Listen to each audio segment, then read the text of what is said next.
जय Shri Mahakal. So finally हम लोग द्वादश आदित्य यानी कि द 12 सूर्याज के बारे में जो वीडियो है वो बना रहा हूँ मैं। I know this video is bit delayed and in fact हम लोगों ने एक लाइव वेबिनार किया था जिसमें हमने द्वादश आदित्य को डिस्कस किया था और इसके अलग अलग प्रभावों को, अलग अलग ट्रांजिट्स को, सूर्य की अलग अलग एनर्जीज़ को हमने डिस्कस किया था। लेकिन क्योंकि उसमें बहुत सारी सेंसिटिव इन्फॉर्मेशन थी जो कि हमने लाइव डिस्कस की एंड आई डिडंट वांटेड कि वो हम जो है यूट्यूब पर डालें, तो इस वजह से ये वीडियो को मैं दोबारा बना रहा हूँ और आपको इसमें 12 आदित्य यानी कि सूर्य जो है वो एक नहीं है। There are 12 different forms of Aditya and each form of Aditya is in your chart depending upon what sign your Surya is in. According to that, Aditya is working for you. Before starting this video, एक चीज़ मैं announce करना चाहता हूँ। We are starting with Advanced Astrology course on 12th of July 2024, and if you want to be part of it, advance astrology course में हम ग्रह पुराण discuss करेंगे, सभी के सभी प्लैनेट्स, उनकी सभी की सभी स्टोरीज, उनको डीकोड करेंगे, प्रिडिक्टिंग विदाउट प्लैनेट्स पढ़ेंगे, विंशोत्तरी दशा पढ़ेंगे, दशा के रिजल्ट्स पढ़ेंगे, ट्रांजिट्स पढ़ेंगे, ट्रांजिट्स के रिजल्ट्स पढ़ेंगे, टाइमिंग ऑफ इवेंट्स पढ़ेंगे, and we'll be doing much more things. For example, we'll also be learning about progression theory, progression of Jupiter, progression of Rahu, progression of Ketu, progression of Saturn. Yeah, so again, I always say don't ask me for syllabus. I'm connected to the universe and whatever the universe allows, I just speak that out. So if you want to be part of it, you can check the links below. So, the Surya, Sun, the very first graha, not the planet. Surya planet नहीं है, सूर्य ग्रह है। Planet और ग्रह में क्या difference है ये हमने एस्ट्रोलॉजी 101 कोर्स में जो है डिस्कस किया है। क्योंकि अगर देखो, सूर्य तो स्टार है, राइट, मून तो सैटेलाइट है, but we are considering it as a graha. So we will be discussing that later. Surya, सबसे पहले सूर्य से जो चीज़ें कनेक्टेड हैं, एक बात मैं पहले कहना चाहूँगा कि एस्ट्रोलॉजी आपको कहीं भी प्लेट पर सर्व्ड नहीं मिलेगी। You would have to decode the things. For example, सूर्य की एक रोशनी से 7 रोशनियां निकलती हैं। सूर्य के 7 घोड़े हैं। अब देखिए, दोनों चीजें 7 से कनेक्टेड हैं। अब जो 7 घोड़े हैं या ये जो 7 किरणें हैं, ये रिप्रेजेंट क्या करती हैं? मैं आपको एक एग्जांपल दे देता हूं। सबसे पहले तो ये 7 चक्रास को रिप्रेजेंट करती हैं। The 7 chakras in a body are represented by these 7 lights or represented by these 7 horses. आपका सूर्य कहां है? हर एक साइन, हर एक हाउस किसी ना किसी बॉडी पार्ट को रिप्रेजेंट करता है, और यदि आप उस बॉडी पार्ट के नियरेस्ट चक्रा के ऊपर काम करना शुरू कर दें, you will see your life changing. For example, if your sun is in Aries, or if your sun is in the first house, you can activate your crown chakra. You should be working on it. You can meditate. There are different methods. I'm not talking about methods today, but yeah, you should be working on that particular chakra जहां पर भी आपका सूर्य है. If it's in the Scorpio, or if it's in the Libra, or if it's in the 8th house, or if it's in the 7th house, work on your Mooladhara chakra. You need to do that. And if you work on your Mooladhara chakra, you will see your life changing.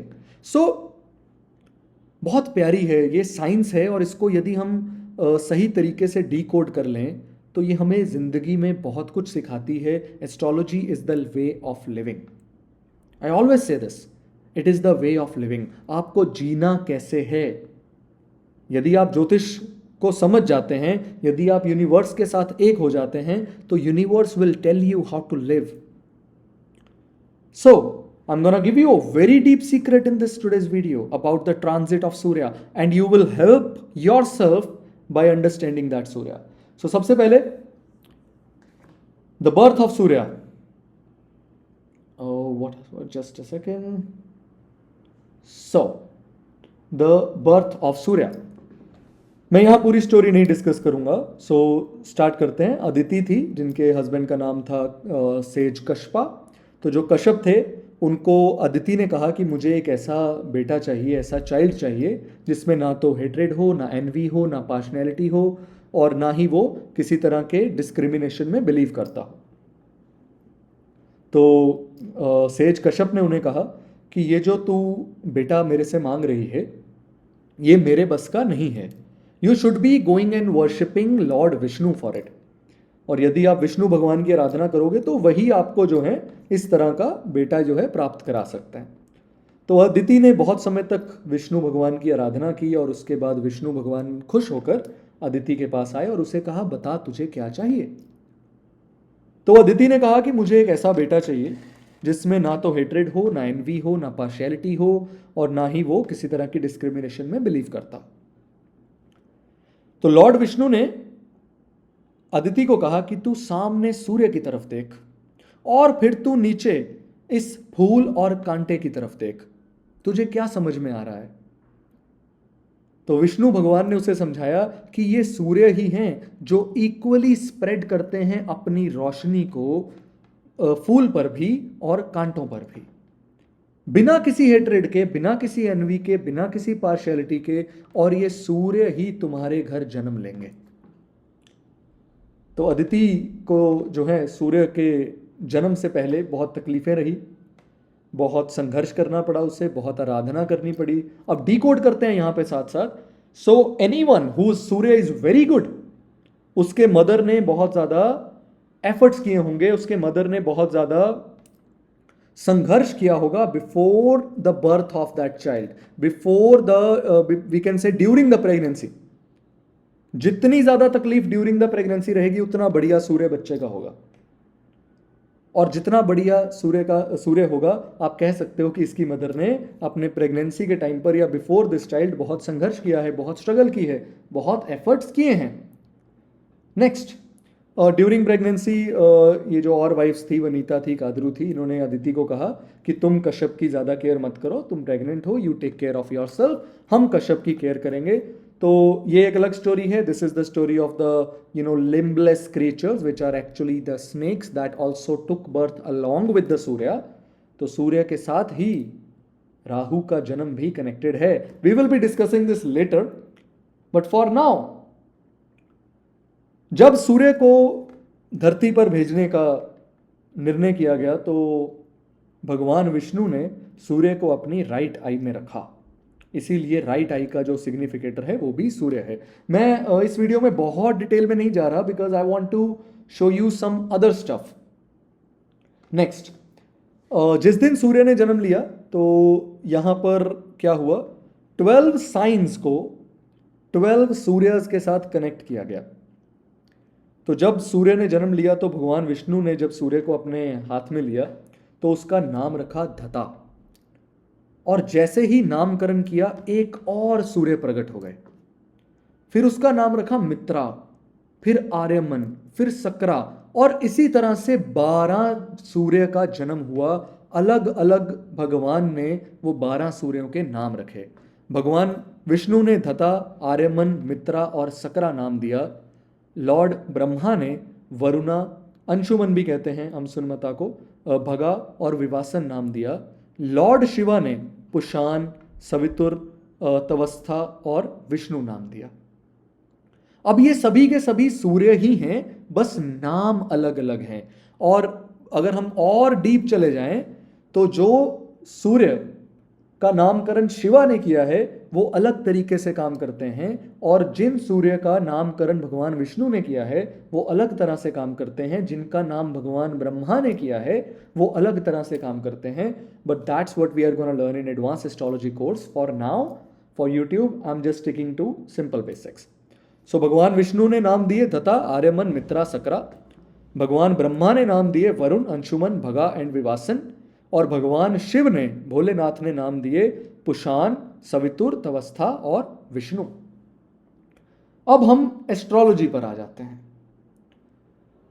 These are the 12 zodiac signs that are written with dates. सो 12 अप्रैल से या 15 अप्रैल से 15 मई, this is Aries, यानी कि Aries is connected with Aryaman.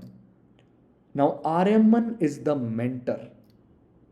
अब mentor अच्छा भी हो सकता है, मेंटर बुरा भी हो सकता है. मेंटर भगवान कृष्ण जैसा भी हो सकता है और मेंटर शकुनी मामा जैसा भी हो सकता है.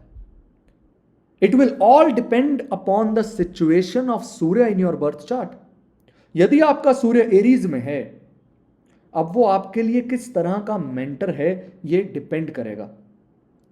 Now for example, if somebody's sun is in the Aries in the 5th house, your children would be your mentor. Okay, just take example. If your sun is in the Aries in the 9th house, your father would be your mentor, or you should be considering your father as your mentor. In the 3rd house, consider your siblings as your mentor. Okay, in your 7th house, consider your wife, your husband as your mentor. See, these are the deep astrological things that we are searching here. 15 मई से 15 जून, taurus, मित्रा. अब मित्र भी दो तरह के हो सकते हैं. मित्र के नाम पर आपके पास सबसे बढ़िया मित्र का यदि कोई एग्जाम्पल है तो वो महाभारत के एक कैरेक्टर हैं कर्ण. कर्ण से बढ़िया मित्र नहीं हो सकता, राइट? अब अगेन डिपेंड करेगा कि आपको किस तरह का मित्र मिलेगा, किस तरह की हेल्प मिलेगी. If your Surya is in the taurus, if it is good, you're going to have good as mitra result. For example, if your sun is in the 5th house and it is placed well and it is in the sign of Taurus, तो आपके बच्चों को आपको अपना मित्र बनाना चाहिए. You will be having your kids as your helpers, as your mitras. If it's in the 9th house, you're going to have your father as your mitra. In the 7th house, your husband or wife as your mitra. Again मैं आपको इशारा कर कर चांद दिखा रहा हूं, आप चांद को पकड़िए, मेरी उंगली को मत देखिए. आप इसमें से हजारों चीजें निकाल सकते हो. Next, if your birth is between 15 July to 15th of June to 15th of July, then the sun would be in Gemini. Varun Dev. Now this is water, this is Maya, this is friend, this is asura. अब याद रखिएगा, इसके just बाद cancer sign में इंद्र देव आते हैं. Indra is all about rain, victory, सुख, conspiracy. लेकिन मैं आपसे एक सवाल पूछता हूं, बारिश कब होती है? सो बारिश भी जुलाई अगस्त में होती है, सावन का महीना आता है. इसको मैं एक और वे में आपको अभी समझा रहा हूं. देखो, एरीज मेंटर, टॉरस मित्रा. टॉरस फसल बीजने का वक्त होता है. जब भी टॉरस में सूर्य हैं, आपको कुछ बीजना है. कुछ भी आप बीजोगे वो कल को आपकी हेल्प करेगा. आप खेत में फसल बीजोगे वो कल को आपको फाइनेंसिस देगी, कल को आपको खाना देगी.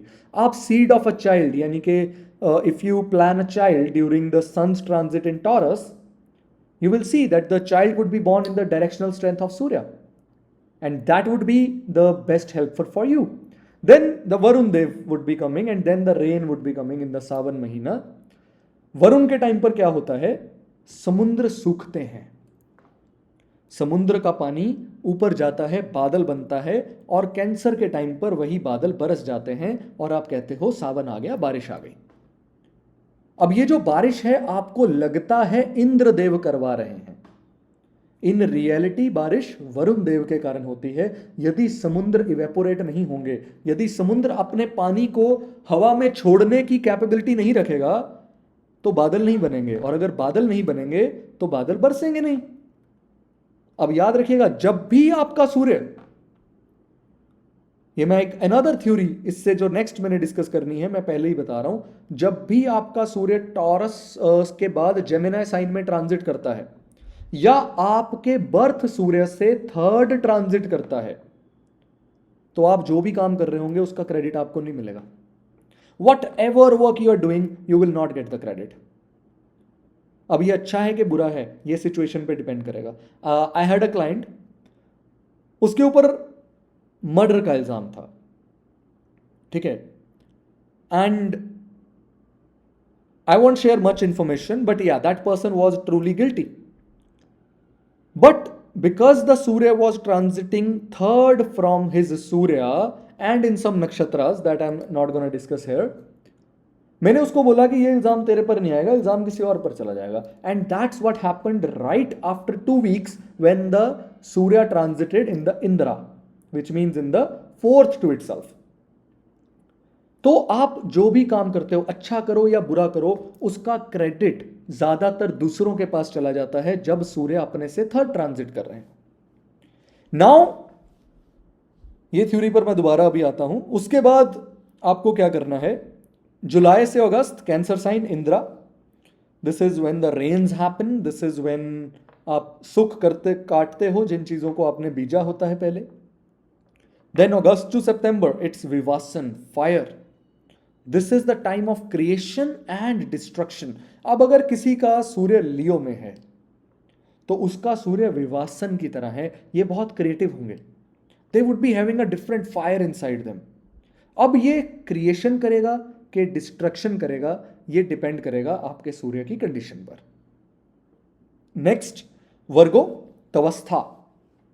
This is more related to medicine, more related to marka to the children. It is more related to your hidden enemies. अब आप यदि notice करो, Virgo is a natural 6th house. And natural 6th house is also medicine. You know, natural 6th house is second to the 5th house, which is again marka to the children. Then 6th house is also hidden enemies. So whenever the sun is transiting 6th to itself, it is gonna activate some kind of medicine. It is gonna activate some kind of hidden enemy. It is gonna activate some kind of marka to your children. इस time पर आपको कोई ना कोई दवाई अपनी जेब में रखनी चाहिए, कोई ना कोई दवाई खा लेनी चाहिए. और यदि आपका सूर्य है ही 6th में, है ही वर्गों में, तो आप automatically you'll be working related to medicine, you'll be working related to where you are trying to heal people from their hidden enemies. Okay, next, October to November, Libra, which is directly connected to Lord Vishnu. Now, this is not truly Lord Vishnu, this is the name of the Surya as Vishnu. And here the Surya is debilitated. So here it's gonna be ego killer. This is when you need support. This is when you will have happiness from the partner because you will need support from him or her. जब भी सूर्य अपने से 7 में transit करते हैं, that's gonna kill your ego. This way or that way, you will see your ego getting hurt. You will see that you would want support from your partner. And this is the time when you should be surrendering. You should be surrendering in front of Lord Vishnu. You should be surrendering in front of your wife or in front of your husband if you want happiness. And surrendering itself is the biggest ego killer. Next, November to December, Scorpio, this is the Anshuman. Now, Anshuman is the great deeds that's gonna transform everything. I'm gonna give you one simple thing.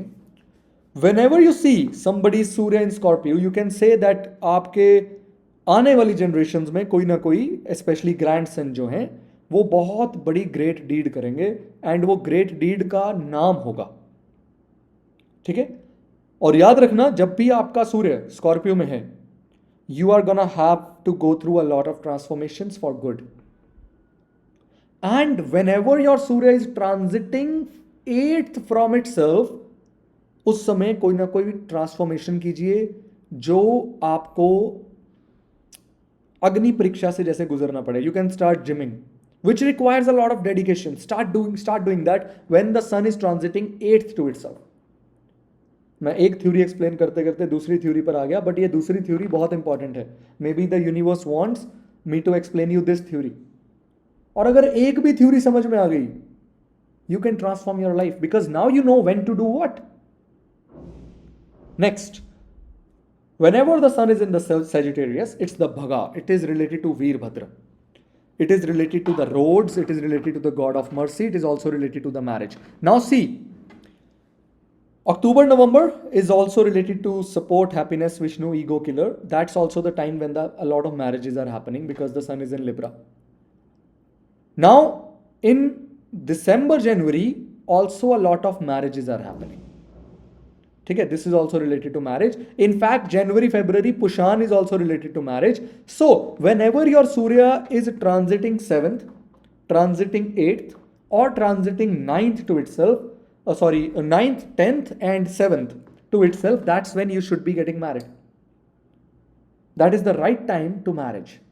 अब depend करेगा कि आपका सूर्य जो है वो पुषान के साथ ज़्यादा कनेक्टेड है, भगा के साथ ज़्यादा कनेक्टेड है, या विष्णु के साथ ज़्यादा कनेक्टेड है, उस अकॉर्डिंग हम पर्सनलाइज करते हैं कि आपको 7th टू इटसेल्फ में, 9th टू इटसेल्फ में, या 10th टू इटसेल्फ में मैरिज करनी चाहिए. So we were at the Virabhadra. Virabhadra की एक स्टोरी है, I want discuss it here, it's gonna be too long. ये रोड्स का कारका है. This is when you should be taking the road trip, this is when you should be going out. Now यदि आपके सूर्य में भगा हैं, सूर्य भगा हैं, एग्जाम्पल ले लीजिए, आपके सूर्य सेजिटेरियस में है, and that Sagittarius is placed in the 10th house, you should be connected to travels for your work, or you should be connecting some kind of road travel in your work. आपको कहीं short travel करके काम करने जाना पड़े, आप ज़्यादा rise करोगे. Okay, now Capricorn, Pushan. See अब बड़ा प्यारा है, कैप्रिकॉन है और पुषान है. पुषान जो नाम है वो भगवान शिव ने रखा है. And this is your soul guide, this is your wins, this is your marriage, this is your long travels. So whenever your sun is transiting 10th to itself, you should be worshipping Lord Shiva, and you will see that Shiva would be guiding your soul, and you would eventually be winning in your life. Next, Aquarius is Sakra, that is clouds. इसके पीछे बड़ा simple है. Clouds are basically fog. This is when you should not be taking any blind decisions. So Surya transiting 11th to itself, do not take any blind decisions. This is the most cloudy thing, most worst thing you could do. Don't wait for it. Okay, wait for Dhata to come. Wait for the Surya going 12th to itself. When the Dhata is gonna come, that time you shouldn't follow the rules. That time you should oppose all the deeds. That time you should not care that you are doing the things by hook or crook. Just go for it. Just go for it. Dhata is the one who doesn't follow rules and always wins in the end. आप देखेंगे जब भी सूर्य अपने से 12th होगा, आप जिद्दी हो जाएंगे. तो ये जो ट्रांजिट है, यदि आपने सिर्फ इस ट्रांजिट को अंडरस्टैंड कर लिया, या सिर्फ इस प्लेसमेंट को अंडरस्टैंड कर लिया कि आपकी कुंडली में सूर्य हैं क्या, क्या वो आपके लिए मेंटर हैं, क्या वो आपके लिए हेल्पर हैं, क्या वो आपके लिए मेडिसिन हैं, क्या वो आपके लिए फायर ऑफ क्रिएशन है या फायर ऑफ डिस्ट्रक्शन है, क्या वो आपके लिए ईगो किलर हैं. Who is the Surya in your birth chart? ये 12 आदित्य में से कौन से आदित्य आपकी कुंडली में हैं, और फिर उनकी प्लेसमेंट कहां पर है. ये तो एक नेचुरल प्रिडिक्शन होगी. उसके बाद इनके ट्रांजिट्स की प्रिडिक्शन जो है वो आप दूसरा एक और वे में आपको बता देता हूं ट्रांजिट का. टॉरस हर किसी की कुंडली में कहीं ना कहीं होता है. For example somebody's Taurus is falling in the 7th house. No matter sun is where, let sun be anywhere, सूर्य कहीं भी है, Taurus is falling in the 7th house. When the Surya is transiting in the Taurus, यानी कि मई से जून के बीच में, his wife or his husband is gonna act like a friend. कोई लड़ाई चल रही है, कोई झगड़ा चल रहा है, तो इस टाइम पर आपकी मित्रता हो जाएगी, या फिर इस टाइम पर आपकी फ्रेंड को उसका पुराना मित्र मिलेगा, आपकी वाइफ को पुराना फ्रेंड मिलेगा. ये एक तरह की प्रेडिक्शन है. दूसरी, let's take an example that Taurus is falling in the 12th house. For example Taurus is falling in the 12th house. या let's take it easier, Taurus is falling in the 6th house. अब आपका कोई लड़ाई झगड़ा है, आपका कोई case चल रहा है, कोई लड़ाई झगड़ा चल रहा है, तो you will get help from a Mitra. आपको कोई ना कोई दोस्त आपको 6th हाउस के रिलेटेड हेल्प करेगा और आप उस केस से बाहर हो जाओगे. या आपका कोई ना कोई दोस्त आपको किसी ना किसी रोग से मुक्त होने के लिए हेल्प कर देगा. कोई ना कोई डॉक्टर एज अ फ्रेंड आपको मिल जाएगा. तो this is how we predict. Again मैं आपको इशारा करके चांद दिखा रहा हूं, आप चांद की तरफ गौर से देखिए, मेरी उंगली को मत पकड़िएगा. इसके ऊपर इतनी प्रैक्टिस कर सकते हो, एंड सिर्फ इतनी सी प्रैक्टिस से your whole approach to astrology can change. And this is not just about Surya. We will be discussing Chandra, we will be discussing Guru, we will be discussing Mercury, we will be discussing Saturn. There are a whole lot of secrets in astrology that are not served on the plate. And I will try कि मैं astrology जो advance course करा रहा हूँ उसमें we will be serving things on the plate. I will try to grab a lot of things and उसका निचोड़ निकाल कर अर्क आपको दूं. And this is gonna be a lifetime chance to be part of this course. I will not be accepting any latecomers, so the course is starting on the 12th and the registrations are gonna close by 10th. And if you want discount, तो discount का भी मैं बता देता हूँ. With this course, I'm including Astrology 101 for free, but only if you enroll as soon as possible. I might close this discount soon. So I hope this added something. There are other things as well which we are probably not gonna discuss today. अभी सूर्य as infant है, then सूर्य की education है. So there are a lot of things. अभी ये आधी slide है. I hope this added something into your life and now you understand the 12 Adityas, the 12 Suryas and working of them in the birth chart, in the transit and transit from itself. So Jai Shri Mahakal, I hope to see you guys in advanced astrology course, and if you want consultations the links are right below. Bye bye. Jai Shri Mahakal.